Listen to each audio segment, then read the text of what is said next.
किसान भाइयों नमस्कार, मैं पुनीत सिसोदिया। किसान भाइयों, आज की इस वीडियो में हम पोटेशियम सोनाइट फर्टिलाइजर के बारे में कंप्लीट जानकारी लेने वाले हैं कि इसके अंदर कौन कौन सी न्यूट्रिशन अवेलेबल हो जाते हैं हमारी फसलों के लिए, कितनी परसेंटेज में अवेलेबल होते हैं, इसके क्या क्या बेनिफिट होते हैं, फसल की किस स्टेज में उपयोग करें, किस स्टेज में उपयोग ना करें, इसकी डोज क्या रखें और इसका कीमत क्या है। तो इसके बारे में कंप्लीट जानकारी लेंगे।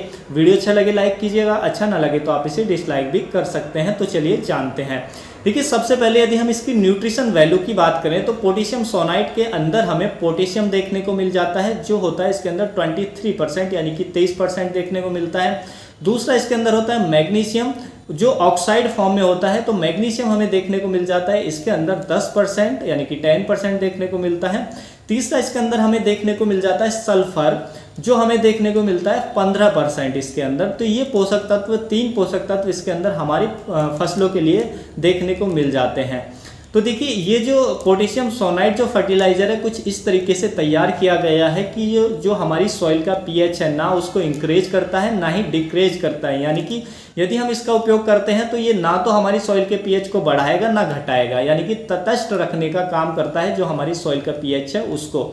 मान लीजिए आपकी सॉइल का पीएच अच्छा है, आप चाहते हैं ना तो उसमें गिरावट हो ना वो बढ़े, तो ऐसा कोई फर्टिलाइजर हमें डालने के लिए मिल जाए तो आप यूज कर सकते हैं पोटेशियम सोनाइट का, क्योंकि ये ना तो जो पीएच मान है ना उसको बढ़ाएगा ना घटाएगा, तटस्थ रखने का काम करता है। तो ये इसकी अच्छी बात होती है जो पोटेशियम सोनाइट फर्टिलाइजर होता है।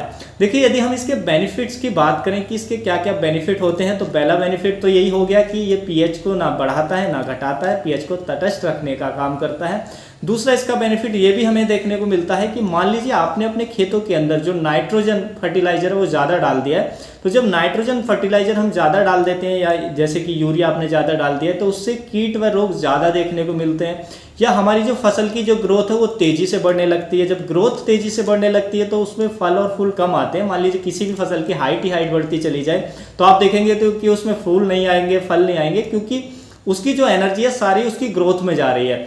तो ऐसी कंडीशन में कि यूरिया हमारे खेतों में ज़्यादा हो गया है, नाइट्रोजन फर्टिलाइजर ज़्यादा हो गया है, उसके नुकसान हमें देखने को मिल रहे हैं। या मान लीजिए नाइट्रोजन ज़्यादा होने से फ्लोवरिंग स्टेज में फ्लोवर ड्रॉपिंग की समस्या भी हमें देखने को मिलती है। तो उस सिचुएशन में यदि आप पोटेशियम सोनाइट फर्टिलाइजर का स्प्रे में यूज ले लेते हैं तो ये इमीडिएट जो हमारे नाइट्रोजन के दुष्प्रभाव है उनको कम कर देता है, रोक देता है वहीं पर। तो ये बेनिफिट भी इसके देखने को मिलते हैं। उसके साथ साथ क्योंकि इसमें पोटेशियम होता है, पोटेशियम आप जानते हैं कि किसी भी फसल की जो मैच्योरिटी है उसको तेजी से लाता है। यानी कि यदि हम फ्रूटिंग स्टेज में हमारी फसलों में फल बन रहे हैं या सब्जियां कोई भी हमने लगाई हुई हैं वो तैयार हो रही हैं, उनका जो फ्रूट है वो बनना स्टार्ट हो गया है, तो उस स्टेज में उपयोग करते हैं तो जो फ्रूट है वो तेज़ी से बनता है, उसका साइज बड़ा होता है, उसकी क्वालिटी बड़े अच्छी होती है, उसमें ये वजन को बढ़ाता है, उसके रंग को सुधारता है, तो ओवरऑल उसकी क्वालिटी को इम्प्रूव करता है, जिससे हमें काफ़ी अच्छा बेनिफिट देखने को मिलता है। या कंद वाली फसलों में आप उपयोग करेंगे तो उसमें भी सेम ही हमें बेनिफिट देखने को मिलते हैं। उसके साथ साथ जो पोटेशियम होता है ये हमारे प्लांट के अंदर जो डिफेंस मैकेनिज्म होता है उसको इम्प्रूव कर देता है, जिससे हमें अपने फसलों के अंदर कीट व रोग कम देखने को मिलते हैं। क्योंकि जब डिफेंस मैकेनिज्म इम्प्रूव हो जाएगा पोटेशियम डालने से और जो पौधा है हमारा स्ट्रांग हो जाएगा, मजबूत हो जाएगा, तो हमें कीटों की समस्या, रोगों की समस्या कम देखने को मिलेगी और ये सभी बेनिफिट हमें देखने को मिलते हैं। उसके साथ साथ इसमें मैग्नीशियम होता है। मैग्नीशियम आप जानते हैं ये भी सेकेंडरी आवश्यक पोषक तत्व है हमारी फसलों के लिए। इसकी भी कमी हो जाए तो हमारा जो पौधा है वो अच्छे से डेवलपमेंट नहीं कर पाता है, उसका जो विकास अच्छे से नहीं हो पाएगा, तो मैग्नीशियम भी बहुत ज़रूरी होता है। उसके साथ साथ इसमें सल्फर होता है। सल्फर के बारे में आप जानते हैं कि फंजीसाइड का भी काम करता है, स्पेशली पाउडरी मिल्ड्यू पे अच्छा काम करता है, और भी जो फंगस जनित रोग हैं उनको भी ये रोकने का काम करता है।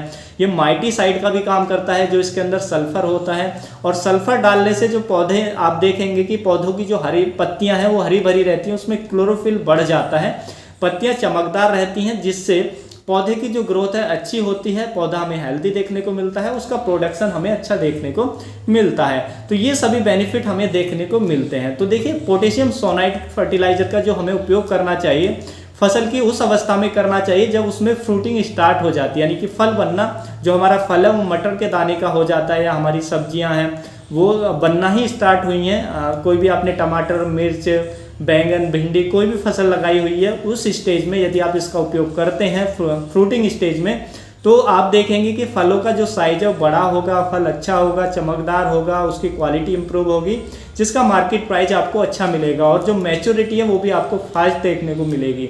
तो इसलिए हमें उस स्टेज में ही इसका ज़्यादा से ज़्यादा उपयोग करना चाहिए। और देखिए, यदि आप कंद वर्गीय फसलों में जैसे कि प्याज के अंदर, आलू के अंदर भी इसका उपयोग करते हैं तो ये प्याज के साइज को बढ़ाता है, आलू के साइज को बढ़ाता है, उनकी क्वालिटी को इम्प्रूव करने में हेल्प करता है। तो हर एक फसल में बेनिफिशियल होता है।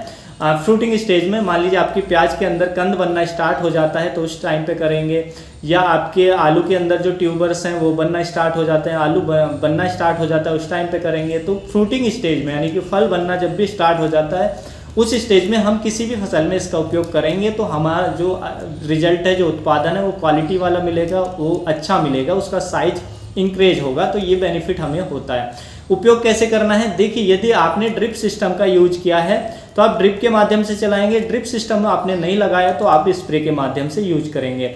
ड्रिप में हमें जो इसकी डोज देनी होती है पर एकड़ वो 5 से लेके 6 किलोग्राम पर एकड़ के हिसाब से हमें खेत के अंदर, फसल के अंदर देना होता है ड्रिप के माध्यम से। स्प्रे में आप देना चाहते हैं तो 4 से लेके 5 ग्राम पर लीटर पानी में मिलाकर हमें इसका स्प्रे करना होता है, यानी कि 1 एकड़ के फसल के लिए 1 किलोग्राम मात्रा स्प्रे में पर्याप्त रहती है, जो पोटेशियम सोनाइट फर्टिलाइजर आता है उसकी। इसकी यदि हम कीमत की बात करें तो ये आपको 50 से लेके 60 रुपये पर केजी के हिसाब से पड़ जाता है। प्राइस थोड़ा अप डाउन जरूर हो सकते हैं, प्राइस को ज़्यादा सीरियस बिल्कुल भी ना लें। तो किसान भाइयों, उम्मीद है आप समझ गए होंगे पोटेशियम सोनाइट फर्टिलाइजर के बारे में। तो उम्मीद है आपको जो जानकारी है वो अच्छी लगी होगी। जानकारी अच्छी लगी तो वीडियो को लाइक कीजिएगा, ज़्यादा से ज़्यादा फार्मर के साथ इसको शेयर कीजिएगा ताकि उन तक भी जानकारी पहुंच सके। मिलूंगा आपको एक और नई वीडियो में नई जानकारी के साथ। अपना ख्याल रखिएगा। धन्यवाद।